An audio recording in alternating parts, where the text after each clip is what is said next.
This week's made-up game comes from Sam. He says, welcome back to the airwaves /digitised streaming service /podcast servers. It really is great to hear your #young, #relevant, #content.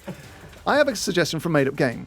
Though we do not have kids yet, my wife and I have gotten to the age where a lot of our friends have started having children. Tell me about it. Get used to enjoying going to the pub on your own. We were discussing how the names of their kids are so different to previous generations. And you don't get babies called Enid, Keith, Sandra or Graham anymore. Which is also the mum's, my mum's, your mum's favourite topic. The old names are coming What back. I would say, Enid is back. It's the early Victorian, it's the sort of early Edwardian names. My mum would be lapping up this chat. Yeah, it's your Bettys, your Ediths, etc. There's a woman in my yoga group with an Edith. Yeah, that's what she'd say. Yeah. It's not Carol, Pauline, Judith. They're the 50s kind of names. Sue. And very few babies at the moment are being called Sue. However, you've got an awful lot of Maggies, see. My friend's daughter's just had a Maggie. Love. That's the sort of thing my mum would say. I would say, if you want to get on the good books of any mum 60 to 70, any stepdad 60 to 70, you talk about the names that are coming back and the route you took to got to the house. Oh, yeah, absolutely. And you're in. Talk to my dad about the A465, the A470, the A55 or the M4. He will love you forever. Absolutely. Especially if you can suggest a route that most people wouldn't have thought of, but avoids the 50-mile-an-hour average speed limit. Yes. Anyway, sorry, got a bit distracted there. Big shout out to my mum. And my stepdad. I hope you're having a lovely time. So, this led us to try and guess the most popular names from a certain year based on common names from that generation. We've called this game, and I don't mind this one bit, the generation name.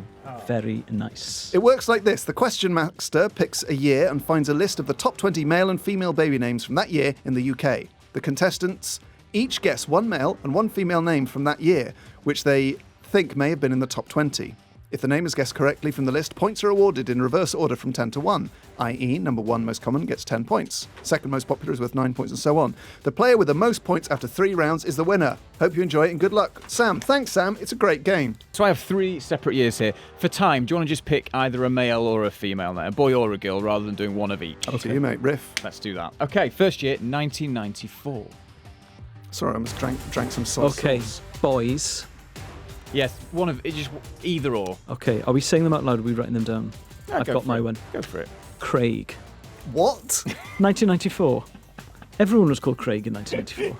Oh, God, they were already called Craig by 1994. Oh, God.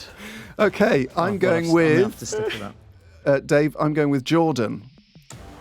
That's good. That's good. I think John's nicked in. Craig. Well, there were a lot of Craigs in my school. Yeah, who weren't born in 1994. I get that now. Oh. Jordan came in at number 10. Right, so I've got 1 point. No, because it was the top 20. Oh, right, so I've got... So you got 11 points. Great. Yeah. Elis. Craig wasn't on the list. No Craig. So John wins the round, so it's 1-0 to John. Absolute peace. If you're not familiar with the kind of vibe, Ellis is genuinely terrible at all competitive thought games. Do you know what? I've got such a Craig-based agenda. I was going to say Craig no matter what year you said. God. Right. Well, Al, 1984. John, you go first this time. 1984, I'm going James. Craig. You can't... Oh, I guess that does make Yeah, sense. it does make sense. James is in at number 2, which means that John gets another 19 points. Right. Craig Yes. did sneak in at 19 in Hello. 1984. How many have I got? 1? Yeah, 2. you got 2 points. So what's the scores on the doors, Dave? Oh, well, John, you've got 30. Alice has 2. Something really extraordinary is going to happen for me to win now. Okay. No, I mean, you can't win. All right, Dave. Final year out of the 3 rounds, 2017. Who's first? Al. Girls, I'm going to say Olive or Olivia. Olivia. I was going to say Olivia. I'm going to say... crisps. What did William and Kate call their kid? Henry. Was it Henry? I'm going to go Henry. Was it Henry? It's not Henry, is it? What is it? Harry. Oh, sod. Tony. Tony. King Tony. Reminds me of the landslide. You're going with Henry? election. Yes, I'm going to go. I'll go with my first answer, unlike Ellis, who changed his from Olive to Olivia. Olivia is very top of the list, Al. How? What are we talking to? You're talking 20 points. Yes, please. Henry isn't on the list. Fair. So it's 30-22. Well, what would Harry have been had I got Harry? 3. Yeah. Oh.